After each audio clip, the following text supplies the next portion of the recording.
through a whole bunch of enemies. And one of the other abilities you can get basically lowers your defense, but makes it so that you do more damage, and every time you defeat someone, they explode. So, and that explosion hurts other enemies and can cause them to explode, which then hurts other enemies. So you're basically just trying to chain gigantic explosions of mooks just all the way through. It is like...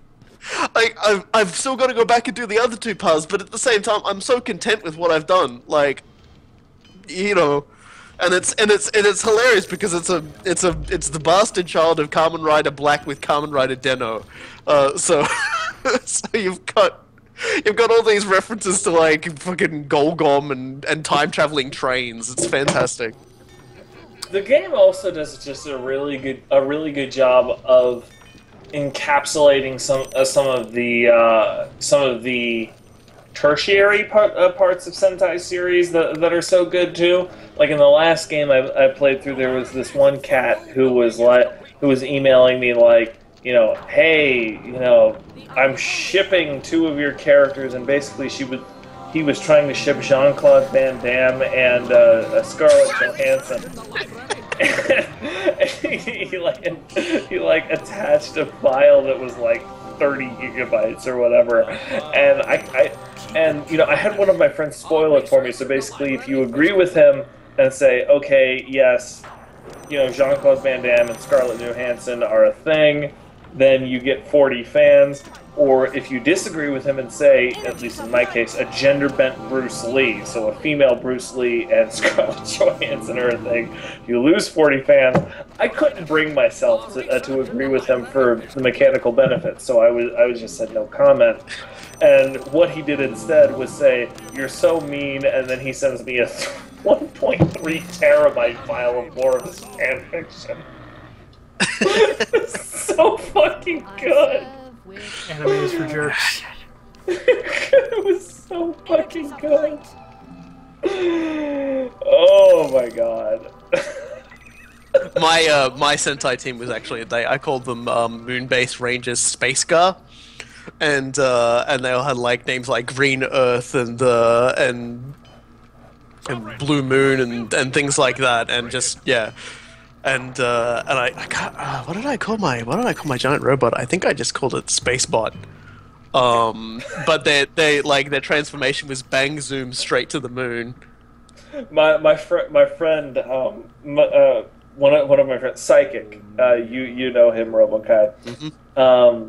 One of my friends like mech summoning things was, guys, the thermal drill, go get it. It's just a Payday 2 reference. So it's just an elaborate heist in a cardboard box. That's all I can think of. I mean, and you know, somewhere, Simon Vickland is like weeping into his hand over the entire thing. Oh my god. Karma Squad would probably be a game we end up doing a Let's Play of, if only so that I can sort of like use as an excuse just to do the other two paths in the storyline. Yeah, no. I want to go back and I want to actually do Dawn of War. Dawn of War and all of its expansions except maybe Soulstorm, because I'm not sure I hate myself that much. Yeah. Dawn of War 1 Soulstorm, you'd have to hate yourself pretty bad to do that. I beat like Dark Crusade with every single army multiple times over and over again and enjoyed the hell out of it on various difficulty levels. I did one run of Soulstorm's campaign and went, I'm not doing this again. Yeah. Particularly the Vanilla and Winter Assault would definitely be, those are definitely things that we want to LP at some point.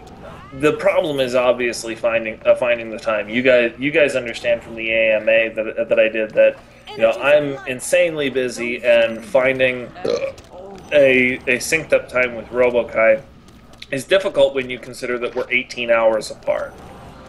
The fact that we've been able to continue to find time over the 4 years that we've worked together is nothing short of amazing, and nothing short of a testament to how badass Robokai is, quite honestly.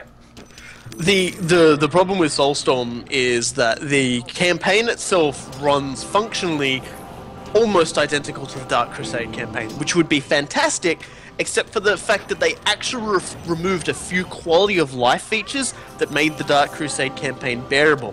One of the things you could do in the Dark Crusade, on the Dark Crusade world map is it would actually remember buildings that you had built on certain maps, so that when your area got attacked, you still had a lot of that stuff up. And so you were actually in a really, you had a really good defensive position.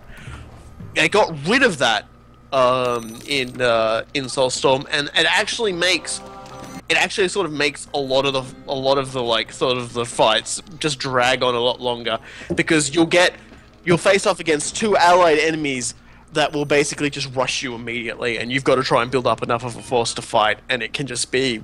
It's just not fun, and you're basically just trying to grind your way back over the enemies. Like, I would love to play Soulstorm to show off the story, because like, we talk about how Relic gets it right. Iron Law got so much wrong with the Soulstorm story. The Stronghold missions, aside from like being abominable, have some of the funniest stories about them. Like, you'll laugh and cry just seeing an extremely depressed Gorguts, like just watching a bunch of other orcs try to impress him and utterly fail, or fucking. What monster would make Gorguts depressed? Seriously. He sounds just like he's so not there. Then there's the chaos. Then there's the chaos one where basically everyone's just shrieking, "He comes! Comes!"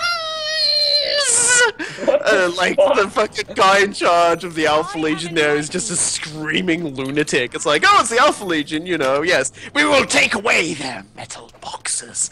And then there's, yes, Commander Boreal of Space Marines.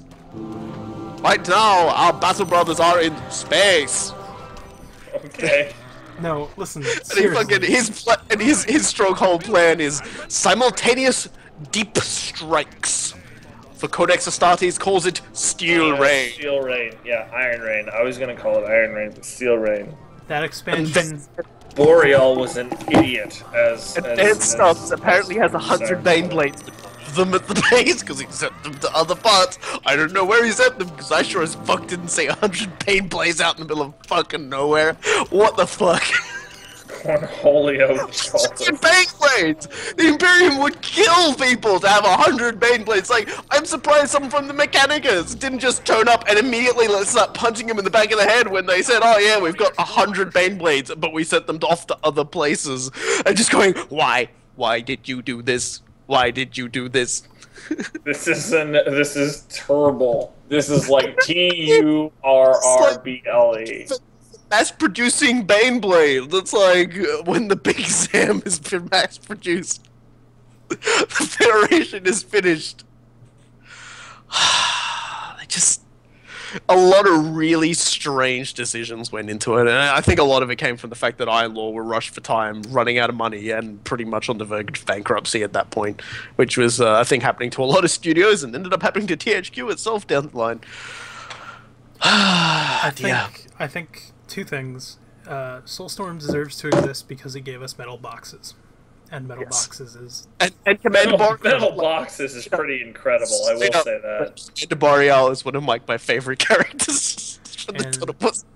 He's the colossal fuck up. And if you win with him, he names his city Boralium.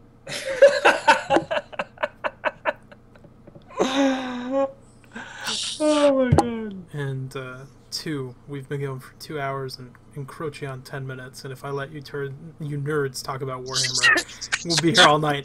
Paging Dr. Freud. Well. Paging Dr. Freud. Yeah, so paging Dr. Freud indeed. But yeah, so we will let everybody go here. But I enjoyed this. This was fucking fantastic. We're gonna have to do this again while we're on hiatus for no other reason than George, unfortunately, could not be here with us tonight, and he said that he wanted to be with us here tonight. So we'll have to get him in on one of these things before we start up in earnest again. So we'll have to do this again. But until then, take good care of yourselves, everybody. We love you all. We love the questions you've asked. This has been an amazing time. So, yeah. Take care, that's all I gotta say. So thank you all. I'm saluting. You guys just can't see it. Ah, you fucking nerd.